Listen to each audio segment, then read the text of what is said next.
Satu hari jelang laga hidup mati timnas Indonesia di kualifikasi Piala Dunia, bagaimana persiapan di GBK? Kita sapa jurnalis Kompas TV Zefanya Situmeang dan juru kamera Junaidi Saputra.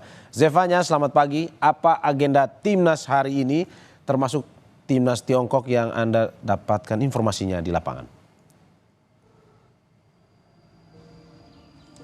Ya, selamat pagi Mario dan juga saudara. Kalau dari info yang kami terima dari Ketua Badan Tim Nasional PSSI Sumarji, ini memang mengatakan kalau hari ini timnas akan melakukan official training di Gelora Bung Karno. Tapi terkait dengan di mana stadionnya, kemudian pukul berapa, ini belum dapat diinformasikan. Tapi yang jelas kita ketahui timnas ini sudah melakukan persiapan dengan matang. Terbukti dari kemarin tanggal 26 Mei ini sudah melakukan training camp di Bali yang kemudian dilanjutkan dengan pelatihan tadi mematangkan taktik di Stadion Madia Gelora Bung Karno yang langsung diberikan oleh pelatih timnas Patrick Kluivert. Tapi Mario, tentu kita juga berharap banyak tentunya dari timnas ini. Para supporter ini sudah mengidamkan skor yang harus lebih unggul daripada timnas Tiongkok. Seperti apa harapannya? Ini sudah ada bersama dengan saya yang saya ganggu sebentar lagi olahraga. Ada Pak Nasrul. Selamat pagi Pak Nasrul. Selamat pagi. Pak Nasrul, mungkin boleh disampaikan, kan Bapak ini mengikuti nih pertandingan timnas dengan selama kualifikasi Piala Dunia 2026 ini. Harapan Bapak apa sih Pak untuk laga pertandingan Indonesia lawan Cina besok? Harapannya yang pasti kepinginnya menang ya.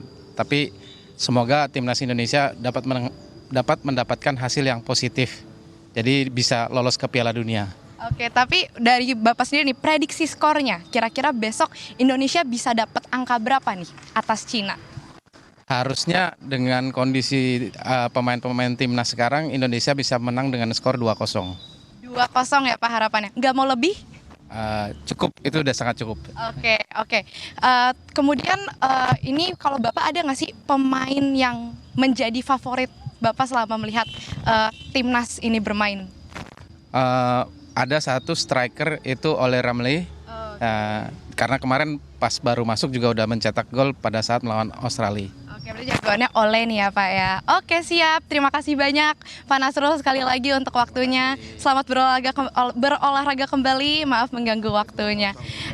Oke, 2-0 ya Pak. Mungkin mau disampaikan juga harapannya? Cukup ya, harapannya Indonesia menang. Oke, siap. Terima kasih Pak. Terbukti Mario dan juga saudara, antusiasme para supporter. Terima kasih Bapak yang sudah, bahkan ini lagi olahraga pagi-pagi ini juga sudah mengidam-idamkan skor 2-0. Setidaknya bisa diraih Indonesia atas Tiongkok. Kita juga melihat bahwa dari timnas sendiri ini sudah menyiapkan segala menu latihan, mematangkan taktik juga strategi permainan dari Patrick Kluivert, yang dimana nanti Mario dan juga saudara ada sebanyak 29 pemain yang akan diturunkan dalam laga pertandingan besok melawan Tiongkok begitu ya. Tapi ada sejumlah pemain yang tidak akan bermain, memang kabarnya kurang lebih ada sebanyak 6 pemain, yang dimana seperti misalnya beberapa diantaranya ini ada Marcelino Ferdinand dan juga Martin Paes. Nah, kiper timnas Indonesia Martin Paes ini besok akan digantikan oleh Emil Audero.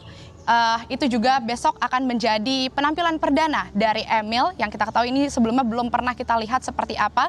Tapi yang jelas Emil sendiri merasa tidak ada kegugupan, tidak ada keraguan. Ia merasa sudah sangat siap untuk bermain dengan para timnas dan memenangkan Indonesia tentunya ya. Karena memang kita ketahui ini adalah laga terakhir Indonesia bermain di kandang sendiri. Seharusnya ini bisa menjadi peluang lebih besar untuk Indonesia bisa memenangkan pertandingan melawan timnas Tiongkok. Tapi kalau dari timnas Tiongkok sendiri, Mario dan juga saudara, ini kita lihat ini kemarin juga sudah melakukan persiapan, sudah berlatih di lapangan A Gelora Bung Karno begitu. Yang dimana kalau dari pelatih timnas Tiongkok sendiri, Branko Ivankovic, ini kalau dari timnas kita berfokus pada pematangan taktik, kalau dari timnas Tiongkok ini dilatih untuk bermain selama 100 menit tanpa jeda. Ini tujuannya untuk mempersiapkan apabila ada tambahan waktu melawan Indonesia besok. Tapi kita akan melihat, Mario, posisi Indonesia ini ada di posisi keempat pada klasemen grup C.